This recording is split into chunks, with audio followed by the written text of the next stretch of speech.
Hello guys, आज मैं आपके सामने ऐसे फैक्ट्स लेकर आई हूँ जिन्हें जानकर आपका दिल हिल जाएगा, आपकी आंखें नम हो जाएंगी। हमारे हिंदू कश्मीरी पंडित की दर्दनाक फैक्ट्स जो 31 साल पहले 19 जनवरी को बने और आज फिर से सच्चे फैक्ट्स के रूप में सामने आए हैं। चलिए इन पर नज़र डालते हैं।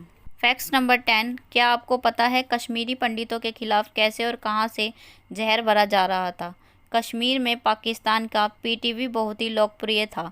पीटीवी के जरिए उस दौर में कश्मीर के मुसलमानों को उकसाया जा रहा था। ऐसे शो दिखाए जा रहे थे जो कश्मीर को भड़काने के लिहाज से ही बनाए गए थे।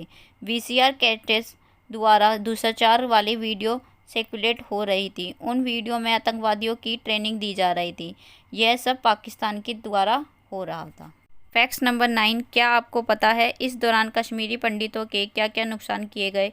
इस दौरान कश्मीरी पंडितों से जुड़े 150 शैक्षिक संस्थाओं को आग लगा दी गई। 103 मंदिर, धर्मशालाओं और आश्रमों को तोड़ दिया गया। कश्मीरी पंडितों की दुकान और फैक्ट्रियों में लूट की 14,430 घटनाएं हुई। 20,000 से ज़्यादा कश्मीरी पंडितों की खेती योग्य ज़मीन छीनकर उन्हें भगा दिया गया। कश्मीरी पंडितों के घर जलाए गए कि 20,000 से ज़्यादा घटनाएं हुई। 1100 से ज़्यादा कश्मीरी पंडितों की बेहद निर्मम तरीके से हत्या कर दी गई। Facts number 8। क्या आपको पता है इस समय एक दिन में कितने कश्मीरी पंडितों ने मजबूरन घाटी छोड़ी?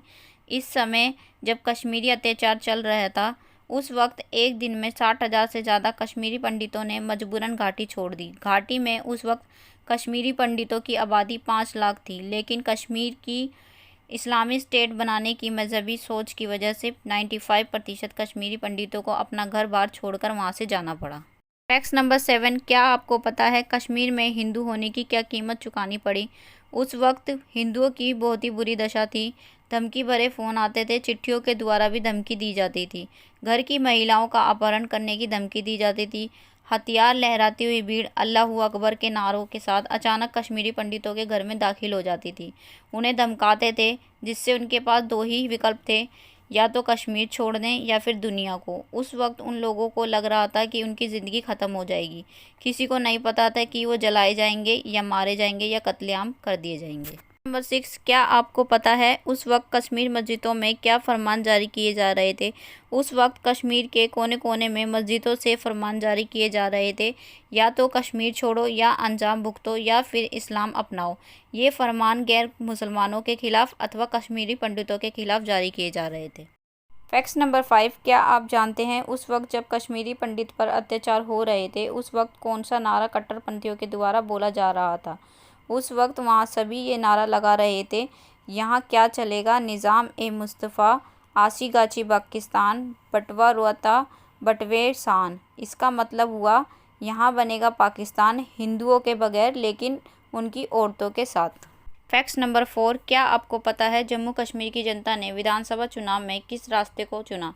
हिंसा और आतंक के माहौल में भी जम्मू कश्मीर की जनता ने अपने लिए लोकतंत्र का रास्ता चुना, लेकिन उनके मुख्यमंत्री फारूक अब्दुल्ला थे, जिनके राज में कट्टरपंथियों ने कश्मीर की आज़ादी की मांग और तेज कर दी और हिंदुओं का नरसंहार होने लगा। लेकिन जम्मू कश्मीर की फारूक अब्दुल्ला की सरकार कट्टरपंथियों के आगे तमाशबीन बनी रही। Facts number 3। क्या आप जानते हैं 1987 के विधानसभा चुनाव में जम्मू कश्मीर की जनता के पास कौन से दो रास्ते थे? विधानसभा चुनाव में जम्मू कश्मीर की जनता के पास दो रास्ते थे, या तो वो भारत के लोकतंत्र पर भरोसा करने वाली सरकार चुने या फिर कट्टरपंथी यूनाइटेड मुस्लिम फ्रंट का साथ दें, जिनका मंसूबा कश्मीर को पाकिस्तान बनाना था और जिसके इशारे पर कश्मीरी पंडितों की हत्या की जा रही थी। Facts number 2। क्या आपको पता है कश्मीरी पंडितों के खिलाफ आतंकवाद का ये खूनी खेल कब शुरू हुआ? कश्मीरी पंडितों के खिलाफ आतंकवाद का ये खूनी खेल शुरू हुआ था 1986 से 1987 में, जब सैयद सलाहुद्दीन और यास्मीन मालिक जैसे आतंकवादी जम्मू कश्मीर में चुनाव लड़ रहे थे। Facts number 1। क्या आप जानते हैं 31 साल पहले जब कश्मीरी पंडितों पर अत्याचार हो रहे थे उस वक्त किसकी सरकार थी?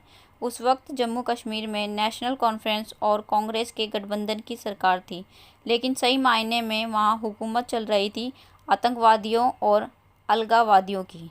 मेरे द्वारा दी गई जानकारी आपको कैसी लगी कमेंट बॉक्स में ज़रूर बताएं, और अगर आप एक सच्चे हिंदू हों तो इस वीडियो को लाइक करें, शेयर करें, सब्सक्राइब करें।